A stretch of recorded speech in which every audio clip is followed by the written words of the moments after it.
Ok les gars, on continue les vidéos sur le MTX. Alors cette fois-ci, on va virer le porte-bagages tout simplement parce qu'il me sert à rien et que c'est pas la peine que je l'abîme pour rien. Je vais en profiter aussi pour commencer à démonter les clignotants puisque comme je m'en sers que pour du chemin, je pense que les clignotants vont, je vais les enlever tout simplement. Je vais juste laisser un phare rouge et enlever les clignots. Dans le sens où j'en ai déjà cassé un à l'avant et ça m'embête un peu parce que c'est une moto que j'ai envie de garder quand même et dont je prends un peu soin. Donc changer les clignotants à chaque gamelle, là, c'est pas génial et surtout ils sont bien proéminents. Du coup, alors j'ai déjà changé le pneu arrière. Je sais pas si je vais poster la vidéo du pneu arrière avant ou après celle du porte-bagages, dans le sens où j'ai un peu de montage à faire et en plus ça s'est pas passé comme prévu, donc il y aura pas mal de petites choses à raconter. Du coup, pour la partie porte-bagages en elle-même, peu importe de toute façon que ce soit avant ou après, ça n'a pas l'air très compliqué. Il faut donc enlever les plaques numéros, donc là celle de droite est déjà enlevée. On fait bien attention parce qu'il y a un téton sur celle de droite qui rentre ici, un téton qui rentre là sous la selle, et vous avez une vis qui se fixe ici. On enlève la vis, là, on tire proprement sur la plaque et elle vient. Là, on a accès aux attaches du porte-bagages, donc on voit une vis principale ici, une autre vis ici sur laquelle se prend le silencieux. Donc là, on verra pour remettre une rondelle. Et le clignotant qui est ici. La même chose se fait de l'autre côté où là, on a encore la plaque. D'accord. Donc on va procéder au démontage gentiment. Et puis, je vous dirai au fur et à mesure si j'ai eu des petits soucis. Pour ce qui est des clignots, normalement, il y a des... Alors, je sais pas si je peux les enlever d'ici, mais normalement, ils sont fixés, voilà, ils sont fixés par l'arrière. Est-ce qu'on va pouvoir le voir? Voilà, alors est-ce que la mise au point se fait? Voilà, super.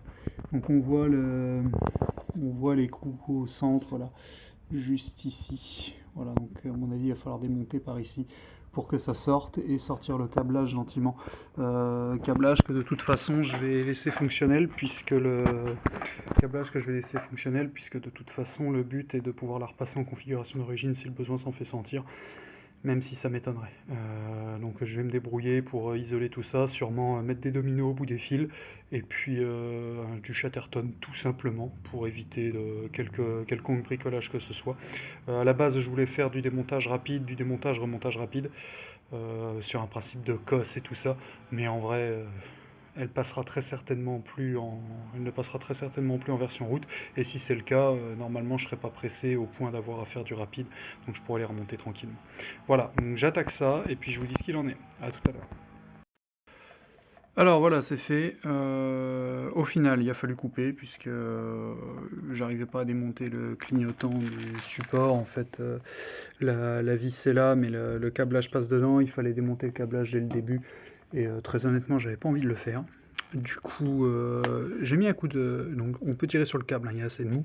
J'ai tiré sur le câble, j'ai coupé, j'ai protégé ça avec... je sais pas si on va le voir peut-être sur celui-ci. Voilà, la boule noire, c'est un domino avec du Chatterton. Donc j'ai mis un domino dessus pour protéger de l'humidité en cas que j'ai envie de la repasser en strict légal. Du coup, il suffira juste de dénuder un peu les câbles, de les repasser dedans et de mettre une belle gaine thermosoudée autour. Voilà, rien de particulier à signaler, si ce n'est sur cette vis-ci, on a l'attache de sel qui est juste derrière. Du coup, on a un petit peu de mal à avoir de la prise et à avoir un serrage efficace, soit pour le garde-boue arrière, soit pour la selle. Du coup, j'ai simplement mis deux rondelles de 8 ici pour pouvoir avoir de la portance tout simplement et réussir à serrer. Les vis, c'est du 12 partout, donc rien de bien sensationnel. Voilà, c'était globalement assez facile à faire. Voilà, donc rien de plus. Prochaine étape, ce sera de supprimer cette magnifique bavette. Alors je vous le montre pas parce qu'il y a ma plaque dessus, mais voilà cette magnifique bavette superbe là. Voilà qu'il faudra supprimer avec ce beau phare rouge. Donc ça se prend sur le dessous du cadre, donc ça va être assez facile normalement à enlever. Et puis le fil, vu que j'ai déjà le phare, vu que j'ai déjà des perçages qui étaient faits avant, je pense remettre un petit phare rouge type enduro. Une petite plaque, vu la taille des trous, je pense qu'ici il y avait un phare enduro, et ici un support de plaque court. Mais je pense que c'est ce qui va se passer, hein, une petite tôle en aluminium, en aluminium ou en acier pour fixer une petite plaque histoire d'être légal. Un feu rouge à l'arrière avec le système classique. Et puis voilà, donc pour l'arrière c'est fait. J'arrête pour aujourd'hui, je m'occuperai des clignotants avant un peu plus tard, très certainement, suivant la même méthode. Voilà, j'espère que la vidéo vous a plu, que ça vous aura aidé un peu.